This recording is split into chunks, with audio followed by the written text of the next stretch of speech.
مرحبا بكم مشاهدين الكرام في هذا الفيديو، والذي سوف نخصصه لأهم المشاريع التي يجري تنفيذها في العاصمة الرباط، بالإضافة إلى نظرة خفيفة على المشاريع التي هي على وشك الانتهاء أو انتهت، والتي من المتوقع أن تحدث تحولا جذريا في مظهر وهيكل العاصمة المغربية. لكن قبل أن نبدأ، فضلا منكم وليس أمرا، ادعمونا بالاشتراك في القناة مع تفعيل زر التنبيهات.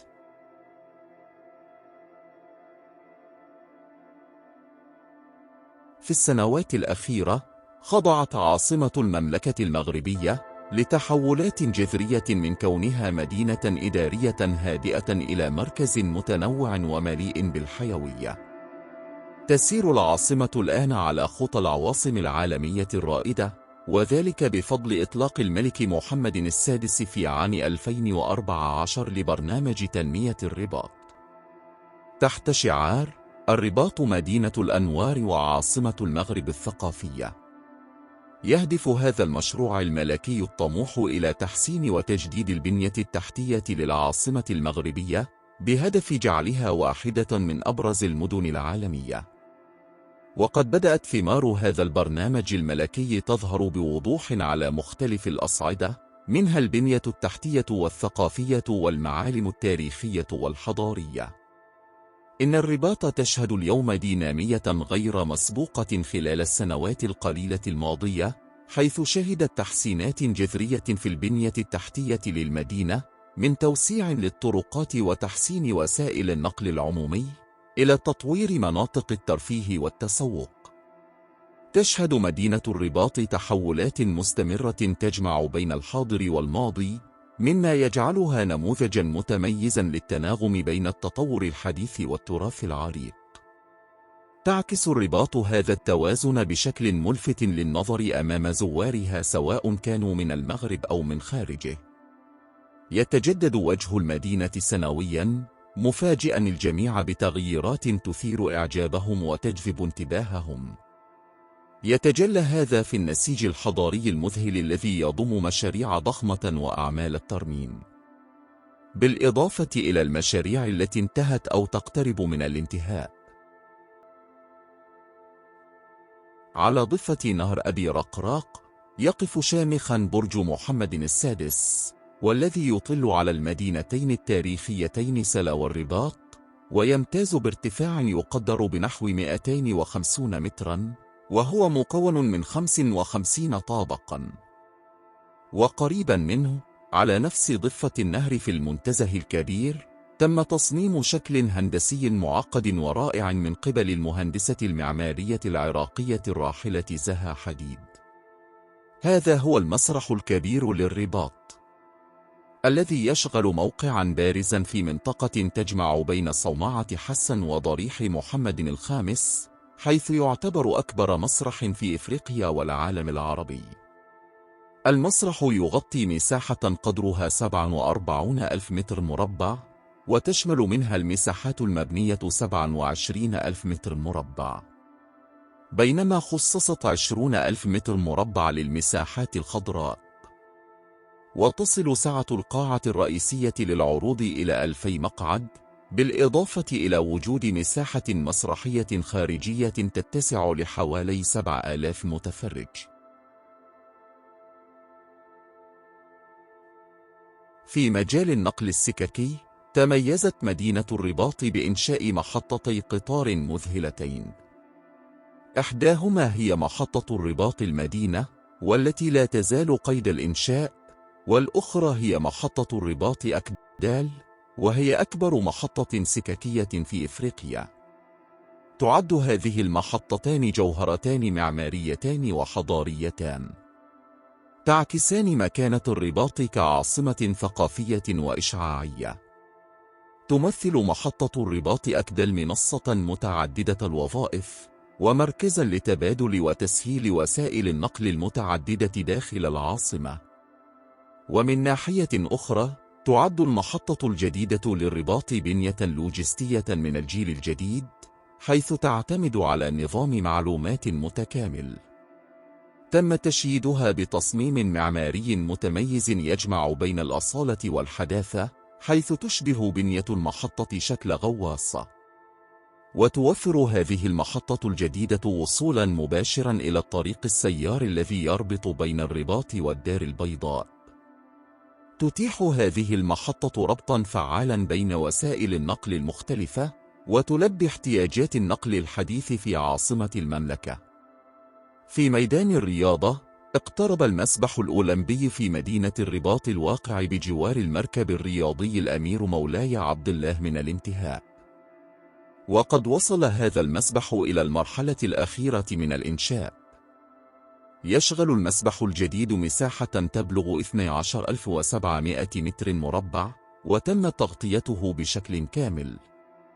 يتميز بتوفر جميع المواصفات الدولية المطلوبة، مما سيتيح للمغرب استضافة الفعاليات الدولية الكبيرة المتعلقة بالرياضات المائية داخل المسابح. مشروع توسعة مطار الرباط سلا. تجري حاليا أعمال توسعة مطار الرباط سلا، حيث تشمل هذه التوسعة بناء محطة جديدة تمتد على مساحة تقدر بحوالي 69,000 متر مربع. كما تتضمن توسيع ساحات الطائرات لإضافة محطات إضافية، وإنشاء موقف للسيارات على مستويين يتسع لحوالي 1300 موقف. تمتاز المحطة الجوية الجديدة بتجهيزات تكنولوجية حديثة، وذلك بهدف تحسين الخدمات وتجهيز المطار بمنشآت تلبي احتياجات المسافرين. هذه التوسعة تهدف إلى زيادة القدرة الاستيعابية السنوية للمطار إلى 4 مليون مسافر بدلاً من 1,000,000 مسافر حالياً. يأتي هذا التوسع كجزء استراتيجي لمتابعة النمو المتزايد لحركة المسافرين، ولدعم التطور الاقتصادي والاجتماعي في منطقة الرباط سلا القنيطرة. كما يسعى لتعزيز دور العاصمة كوجهة سياحية مهمة. توسعة مطار الرباط سلا تمثل مشروعاً هاماً يهدف إلى تحسين البنية التحتية الجوية للمطار، وتوفير خدمات أفضل للمسافرين، وكذا دعم النمو الاقتصادي والسياحي في المنطقة. المستشفى الجديد ابن سينا.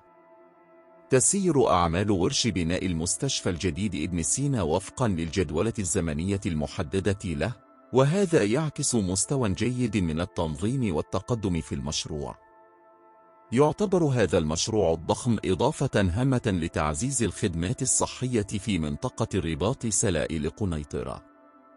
يهدف المستشفى الجديد ابن سينا إلى تقديم رعاية طبية من الجيل الجديد، حيث يشيد على قطعة أرض تبلغ مساحتها 11.4 هكتار، باستخدام تصميم هندسي حديث ومعايير علاجية متفوقة.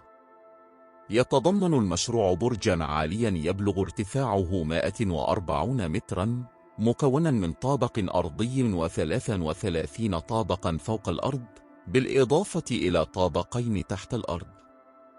كما يتضمن المشروع قطباً طبياً وتقنياً يمتد على 5 طوابق بالإضافة إلى 3 طوابق تحت الأرض، وبرجاً آخر بارتفاع أقل مكون من طابق واحد و3 طوابق تحت الأرض.